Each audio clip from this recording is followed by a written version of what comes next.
Good afternoon, everyone. Will Dupree in the KXAN live studio. We're bringing you a press conference here that is being put out by the City of Austin. Dr. Liam Fry, who is the leader of the Austin Public Health Task Force for Nursing Homes, is about to announce some new actions that the city is taking to protect our most vulnerable, those people who live in the nursing homes. So let's take a listen as they announce this new action to set up isolation facilities to house any nursing home patients with COVID-19. Provide isolation options to some of our nursing home residents. What is it? What does it look like? I'd be glad to. So our nursing home task force has identified 2 different facilities that are licensed nursing home facilities where we have been able to take proposals from and we've looked at done site visits to make sure that they can safely take care of patients who are diagnosed with COVID-19. They would be able to take those patients from the hospital as well as from emergency rooms or other nursing homes to allow us to safely take care of them, and at the same time keep those patients separate from the other nursing home patients where we have a couple thousand in our community, keep them from being exposed. And how many total beds are you thinking you're going to need for this program? And are there, options like this being considered for other groups of people at this point, or could you see this program being expanded even to the general population? So we currently are looking at 100 beds. One facility has 60 beds and the other would have 40. We're also, like most people, trying to look at we end up needing more, what would our next steps be? And so we've been looking ahead at that as well. As far as other populations within our community, there are multiple different task forces that ATCEOC has looking at those different communities. Are you aware, can you comment on what Austin Public Health is doing to address COVID-19 in the homeless community? So I personally am in charge of the nursing home response and taking care of assisted living and independent living elderly who are our most vulnerable with a potential mortality of 30%. We do have, though, multiple other task forces who are specifically looking at putting action plans together for the homeless. And people are still very interested. I'm sorry, I should have mentioned that was Fox 7 question. And now from KView, people are still very interested in negative testing and people who aren't coming back positive. And yesterday we saw Hays County release that information. Can you give us an update on negative testing? Are you aware of those figures? So I don't have the current figures for negative testing. However, currently we are definitely prioritizing the nursing home residents for testing. Since, again, they're the most vulnerable of our population and because they live in institutional settings. So we have been focusing our energy on any time we have any concerns in a nursing home. That's taken very seriously up through the task force directly up to Austin Public Health, and testing is expedited. Okay. And this next question from Community Impact. You mentioned 2 facilities. Can you tell us where those isolation facilities are going to be located? So they're both licensed nursing facilities. One is in Travis County and one is in Williamson County. And next question here from CBS Austin. Is moving to one of these isolation facilities in any way optional, or will all positive COVID-19 patients in nursing homes or assisted living facilities be required to move to those centers after they are released? So all of decisions to admit to the COVID positive facility are done on an individual basis by both the facility medical director as well as an evaluation of each individual patient. In general, we will not, we're going to be preserving people's right to choice as much as possible, but balancing that with the public health, with our public health mandate to protect them as well. Okay. And could you be any more specific on general areas in those 2 counties, or is there any kind of more hard information? They're in very good locations within the county. I don't want to mention specifically because we want to give those facilities opportunities to notify their staff and make arrangements prior to being fully operational. But once it is operational, it will be public knowledge. We certainly don't want something like that to be kept a secret. Our nursing home task force is unique in having put in place those nursing facilities. We're being innovative in a way that we haven't seen in other communities. I certainly can't say that I've investigated other communities, but certainly we didn't see this happening in Washington or some of the other places we're hearing about. So we're very hopeful that by having these facilities up and running before we hit any sort of surge population, that we will be able to really protect our residents better than other communities have perhaps been able to.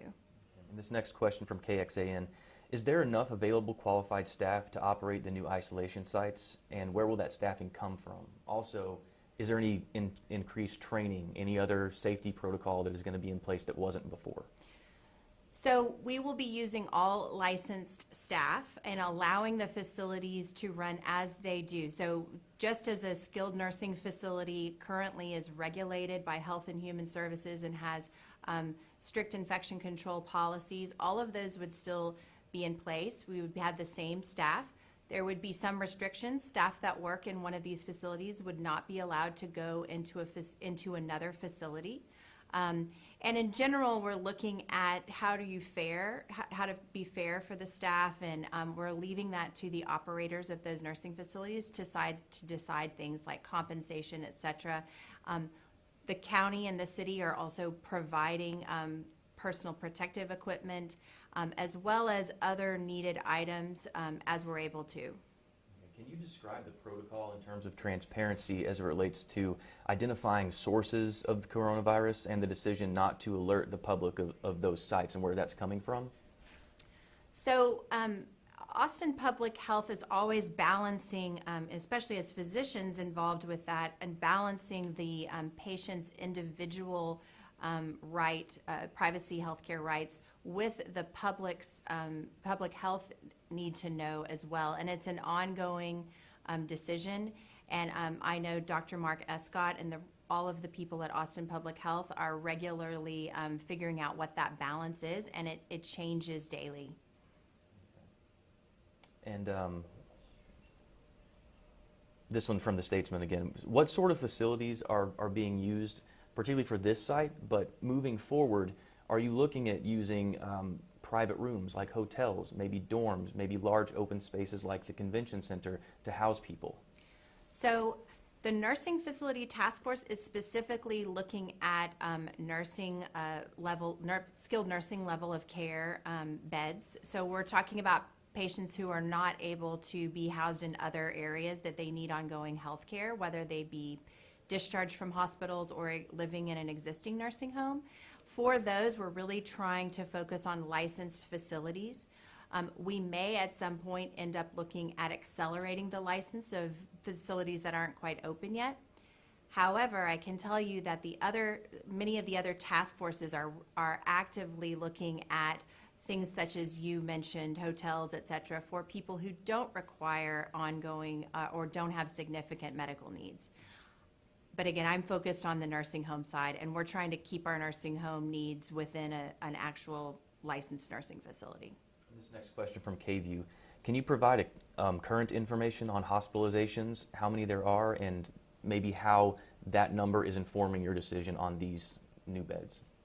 I don't have the exact number. I can say that our hospitalizations are still at a modest level. We certainly haven't seen a surge. However, we've been informed from models coming out of University of Texas as well as UT Dell Medical School to expect a significant increase in hospitalized patients. And with that, we need to have not just a place in our hospitals, but also where would those patients go when they're ready to leave the hospital. A certain percentage of them will not be able to go home right away for lots of reasons, and again, being able to provide a safe place where they can get ongoing medical needs. And so part of what our task force has built in these and is putting up these 2 operational nursing facilities will also help our hospitals and help prevent our hospitals from being overwhelmed. And this next question from Community Impact. Has this strategy of creating isolation facilities been effective in slowing the spread of the virus in nursing homes anywhere else that you're aware of? To my knowledge, we are being innovative in coming up with this as an alternate solution. We are using all of the tactics that we have seen done in other communities, such as Washington State, and what we're learning. It's an ongoing rapid knowledge acquisition, and we're putting all those things in place as well. So protocols and isolation. This is just over and above a next step that we're adding in our community, which we very much hope will help protect our elderly patients. Again, you know, what we saw up in Washington out of that one facility was 35 people died. And again, rates 30%, some would even say a little higher. And we absolutely want and need to avoid that in our community, if at all possible. And next from CBS Austin, could moving a vulnerable patient to a facility with other sick patients adversely impact the recovery of the people who go to these facilities? Can you say the question again? So could moving a vulnerable patient into a facility like this, surrounded by others who are sick, could that make their recovery more difficult? Actually, we're hoping it would be quite the opposite. So we would be putting people who are sick with the same thing. So it's not that they're going to be at risk from getting some other disease. Again, this would be for COVID positive patients. We're also hoping that by being able to cohort, we can help preserve our personal protective equipment, so not have to use quite as much. But the other thing is that we're going to have special nurses, and we'll have special nurse practitioner and physician who are dedicated to that group of people who should know, and we will be informing them of best practices specifically for COVID-19 recovery. So it'd be one of those situations where if you or your mother or grandmother has COVID-19, and you would want them to be cared for in that facility, because that's where people who know how to take care of those patients would be. And next from KXAN, are the nursing home employees who worked with the infected patients being tested now or monitored? So, of the ones that have been tested that are currently in the hospital? Yes. We have a very, very robust response where we have sent in actually something called the IDRU, which is an infectious disease response unit, similar to something used in the Ebola, put together back when we were looking at Ebola. And that has gone into the nursing home and done both testing as well as recommendations and stabilized the situation. And from patch.com, what are some of the sorts of constraints involved in not alerting the public to specific locations where COVID-19 is found? Could you just go over again the balance between that privacy and transparency as it relates to the protocol? I would like to suggest that the public just assumes it's everywhere at this point. I think that we're getting to that. If you look at what's on, Austin Public Health has certainly said that we're at phase 5, where there's person-to-person transmission within the community. That's also why we have the current health authority orders and orders from the governor. As far as being able to say at specific places, again, it's pretty much in all communities across our county. And so it's important that people expect that and protect themselves. Again, trying to minimize the risk, not just for them, but also of getting our frail older patients exposed inadvertently. A couple of questions from you. Sure, and so we right now have 2 people that we're considering for this. How quickly do you expect it to spread? Do you think that we're going to see this ramped up in a matter of days, weeks? My hope is that they stay nice and empty. But what I expect to happen is that within 1 to 2 or even 3 weeks, we will see them with significant numbers of patients based on the mathematical models that we've seen come out, again, of UT Dell and UT Austin. And are you seeing any different or any changing characteristics as this continues, especially in our vulnerable populations? Are they becoming more susceptible? Are they getting sicker? Are they getting better? What's going on? Luckily, we have not had any of our nursing facility residents we haven't had a significant number, so I can't say specifically in our community. However, the indication is that it is still very, very serious. there's really no reason to expect that we would not have the same mortality, again, 30% mortality in nursing facilities here that they had just weeks ago in Washington State. And is there anything that you'd want to add, or any more information you think that is critical for the public to know as we move forward in this process? I would just like to remind everybody again how dangerous COVID-19 can be for frail older adults. We do have our nursing home task force, but what we're really asking from all the public is that you continue to isolate yourself and stay safe, as much for yourself, but as for our frail geriatric patients in our community.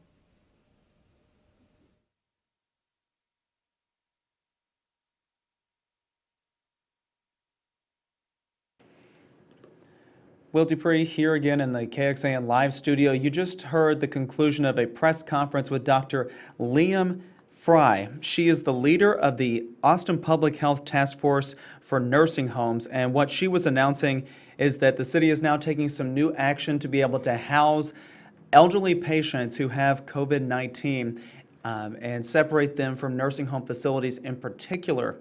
What they are saying is that they have 100 beds available in 2 different facilities, one in Travis County, one in Williamson County, to house any nursing home patients who have COVID-19 but do not require a hospitalization. So this is to be able to protect them and then also separate them from nursing home facilities so that those residents are also kept safe from this particular virus. This is a new action that has been announced just today.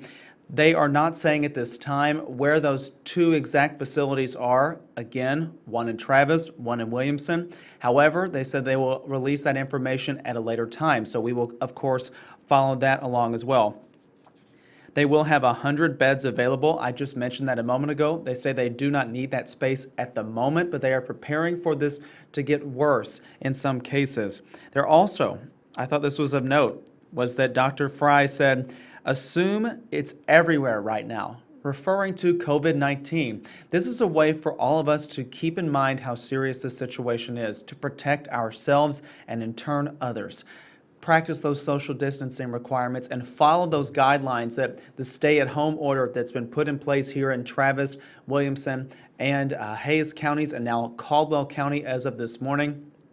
Follow along with those recommendations because they're being put in place for a reason. They're not being done in vain. They are to keep you and others safe. So please keep that in mind. I also want to say that we had some new reporting that came out here in the last few minutes in our newsroom. And I'll pull this up one second. If you take a look, here's a new story on our website. The Austin Police Department says an employee there has tested positive for COVID-19. Again, this is a story that our Jacqueline Powell has been following today. She got this confirmed from Chief Manley just not about 30 minutes ago or so. The department, as Chief Manley told her, is not releasing yet whether that person is an officer or a civilian employee or which department he or she works in. Chief Manley says Austin police are working to notify anyone who came into contact with that employee and may have been exposed to the virus. The employee is currently under quarantine at home.